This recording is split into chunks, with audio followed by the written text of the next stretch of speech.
Back with the details this week, Brett, and you pointed out this amazing thing. We were going to go over the fourth downs, two crucial fourth down plays in the Chiefs-Bills game, but you actually went back in the files and back in your memory bank because it's pretty crazy. You saw some similarities from last year's playoff game, Chiefs and Bills, and they were more than similarities when we pulled up the tape.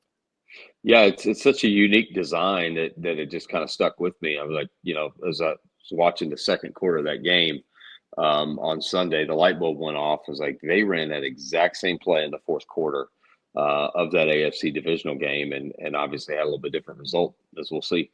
Yeah, it's crazy. So some of the main things we're going to get to here is like Spags remains really good. The Chiefs do some great game planning. Oh, by the way, it's really tough to beat Josh Allen, even when you have all those things going for you. But let's start last year. This is the playoff game. This is fourth quarter, a fourth down, 50-yard line. And walk me through this play and what the Bills do, how they make it successful here against the Chiefs. Yeah, you got a 2-by-2 compressed formation. They're going to send the number 2 receiver, bottom of the screen, in motion. Trent McDuffie goes with him. And then they're going to basically bring him behind the quarterback and fake what's called orbit motion, and then bring him back to that other side, really just trying to confuse or make it really difficult for any man coverage. And you see they do that with Trent McDuffie right there. When the ball snapped, he is still running towards this sideline there. And whatever coverage the Chiefs are in, it's so hard to tell. I mean, they're rushing 3, dropping 8. There's some guys look like they're playing man, some, looks like there's some zone principles. Regardless, they get the swing route right in the flat for an easy completion and a 10-yard gain. And I will say that after the game, the Chiefs talked to me about how they played man coverage a lot, not only last year in this situation, but this year in this situation. They love to play man coverage on these fourth and shorts. So they figured Buffalo would see that and probably, obviously, see this play as well. So let's fast forward in this game, second quarter. Let's rewind this a little bit, Brett. This is crazy that you pointed this out to me. 2 receivers up top, 2 receivers at the bottom. Khalil Shakir, same guy coming back here running over motion, and we see the exact same play from the Bills. Exact same play. Yeah, this is a play where you really, ideally, if you're on the offensive side, you want to catch them in man coverage because that route is very difficult to cover. This is from the mesh family. Where you're getting shallow crosses, you're getting a lot of traffic in the middle of the field. And ideally what they want is to try to create that traffic for somebody covering Shakir to get that easy throw to the flat. But the Chiefs play this a little bit differently here, and they don't get that. Yeah, get some zone coverage here from the Chiefs. And because of that, what Josh Allen sees is, there's a guy right here in the flat going to be able to take Shakir. This is a different look than I had a year ago. Yeah, much different. So, and then the linebackers here do a really good job of communicating. I guess that's Knox running across there. They do a really good job of communicating and passing that shallow cross there, which results in interception. Yeah, I mean, we see here what happens. That first read's gone. We got a little bit of panic here from number 17, and this is where the Chiefs forced a mistake. Yeah, and the pressure obviously forced him to throw that, which was clearly a big play there in the second quarter. Yeah, just crazy. 1 4th and 2 converted last year, huge playoff game. Next year, the Chiefs get him. Spags gets him. So let's fast forward to 4th and 2. Again, Josh Allen was very forthcoming about this after the game.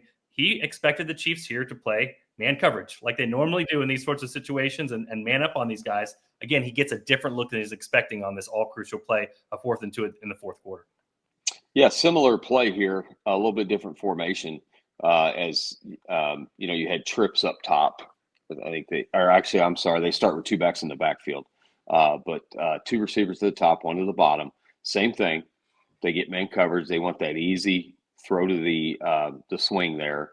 But they run what's called mesh traffic is kind of the term that's being thrown around, where they try to sneak that person out of the backfield, and they get double picks for them there from the 2 receivers, and they want to get either that throw here, and it could just be a fake or window dressing to try to get the throw the flat up top. But either way, they want to get an easy throw to the flat, and the Chiefs, as you said, play zone here. This looks like cover 3 kind of. I know the corners aren't getting a lot of depth, but they don't need to because they're not getting threatened vertically. So this looks like cover 3, and they're able to take those flat throws away. Yeah. And again, this guy here after the game said he's looking for man. He doesn't get man here. And all of a sudden, this guy he wants to throw to, he's covered. He's covered up. Instead of panic this time from Josh Allen, though, we see something different from him. He goes out there and makes a play. Yeah, and this is where it's tough because if you get a quarterback that can play like that, like a Mahomes, like a Allen, it just totally changes the math. The Chiefs do everything right on the back end here, everything right from a coverage standpoint. They cover this extremely well. They're passing off crossers in the middle. They're taking away the easy flats. However, they get out of gap with the rush, and the linebackers are basically faced with a choice that, okay, am I going to stay in coverage with these crossers, or I'm going to rally and tackle the quarterback? And they stay in coverage, and it gives Allen enough space to obviously make a back-breaking play. Yeah, we all know, Chris Jones is all world here. He's been that way this year and has a, candidacy for defensive player of the year. I did ask Andy Reid this in a play like this with a guy like Josh Allen here who can scramble. We see so much with Patrick Mahomes teams try to keep him in the pocket because he's so dangerous when he gets out of it. I asked Andy Reid and said, with these guys, would you rather have them defensive linemen make a play or stay in their gaps and kind of keep him contained? And Andy Reid said, hey, you'd rather stay in the gaps. He said, very interesting. He said, the effort was there. The execution was not. So you see Chris Jones. I mean, he gets a single team. He's trying to make a play. Obviously doesn't get many single teams. He gets upfield, but you do kind of see contain here. And then you see Chris Jones as he keeps going along. He just kind of moves a little bit outside his gap. I mean, a little bit uncharacteristic for him on this particular play. Again, it's really hard because it's Josh Allen. Even if he stays right here, Josh Allen still might escape and get through there. But that is something right there where you look at it. That is where Josh Allen escapes. And potentially, if he just stays a little bit more in his gap, it makes it a little bit tougher. But we say that, and this is a tough choice for Drew Tranquill. This is a tough choice for Nick Bolton. They're covering guys in zone coverage. And do you stick with those guys? Do you go get Josh Allen? This is where the Allens and the Mahomes make it very difficult on defenses. Yeah, I mean, they're just that. As I said, that it becomes a math problem. The numbers don't add up. You're rushing 4, and you got 6 gaps, C gap to C gap across. So that's 2 gaps are unaccounted for that have to be played by people in coverage, played by linebackers. And as you said, they're being tied up in coverage. They've got work there, and they've got to make a decision, and really hard to make the right one in that situation. It's just so fascinating to get into this with you, Brett. So I'm glad to bring you on with this stuff because it's just crazy to me that even if you're Spags, if you have a great defensive coordinator, you got a great plan, you get the other team, you figure out what they're going to do. Heck, you might not even know the play that they're going to do. Mm-hmm. You have all that going for you, and still it's really difficult. You got to have guys execute, and even if they execute, you can have a player like Josh Allen come in and still beat you on a specific play. It sure seems like that's what happened for the Chiefs, especially on that last 4th and 2. Yeah, it does. And I had read something about, and maybe where I'm going with this here. I can't remember what the numbers were, but Mahomes faced a very high number of snaps with a quarterback spy this past week. Mm-hmm. Because of stuff like that. He's so good at making those 3 or 4 plays a game. And I don't know what the Chiefs numbers were, but that is a way to combat that math problem we just covered. Is you do have a guy spying the quarterback, but he's kind of a tweener there. He's not really in coverage, and he's not a rusher. So you're kind of taking one element away on either side of that. So many problems these guys can present for you. And as you said, the Spags can dial up the right coverage, right pressure look, whatever it might be. But there's a reason those guys are making $50 million a year.